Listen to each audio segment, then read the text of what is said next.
खुटवडनगर परिसर आज भीषण अपघातानं हादरून गेलाय।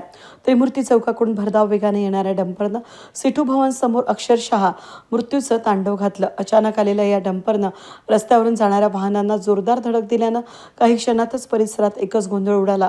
या भीषण अपघातात एका महिलेचा जागीच दुर्दैवी मृत्यू झाला असून अनेक दुचाकी आणि चारचाकी वाहनांचे मोठ्या प्रमाणावर नुकसान झालं आहे। अपघाताचा आवाज एवढा प्रचंड होता की स्थानिक नागरिकांनी घटनास्थळी धाव घेतली।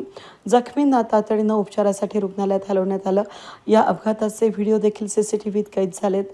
या घटनेची माहिती मिळताच पोलिसांनी तात्काळ घटनास्थळी धाव घेत परिस्थिती नियंत्रणात आणली। डंपर चालकाविरोधात गुन्हा दाखल करण्यात आला असून या अपघातामागील नेमके कारण काय याचा तपास सुरू आहे।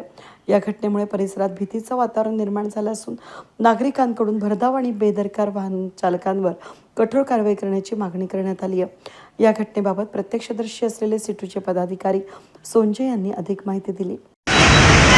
एक डंपर मधल्या रस्त्याने वेगाने येत होत्या आणि येणाऱ्या जाणाऱ्यांना 3 वाहनांना तिथून चिरडत आला आणि मोठे 2 वाहनांना येऊन धडकला। त्याच्यात एक स्कूटीवर बसलेली एक लेडीज आणि एक मुलगा होता। तर तो सुदैवाने ते मुलगा वाचला आहे, परंतु ती लेडीज त्या डंपरच्या चाकाखाली डायरेक्ट आरती चिरडली गेली आणि तिचे 2 तुकडे झालेले, पाय वेगळा धड वेगळा अशी एक परिस्थिती झालेली। इथलीच राहणारी रहिवासी व्यक्ती आहे, परंतु तिच्या अद्याप काही त्या गोष्टीचं काही शहानिशा झालेला नाही। इतका भयानक वेग होता की तिथे जवळजवळ 4 टू व्हीलर अशा त्या एकूण 4 टू व्हीलरांना तो धडकला आणि मोठ्या 2 गाड्यांना सुद्धा धडकलेला आहे। तर इतकी ही भयानक ॲक्सिडेंट होता आणि त्याच्यात ती महिला जागीच ठार झालेली आहे। अजून कोणी दगावलं आहे का ते काही कळत नाही, गाडीच्या खाली कोणी आहे का ते पण कळत नाही। गाडीच्या खाली ऑलरेडी 2 वाहनं तिथं मोटरसायकली अडकलेल्या आहेत। मात्र महापालिकेतल्या प्रशासनाने शहरातले पूर्णच रस्ते खोदलेले आहेत। त्याच्यामुळे ह्या वाहनांची कोंडी आणि रहदारी वाढलेली आहे।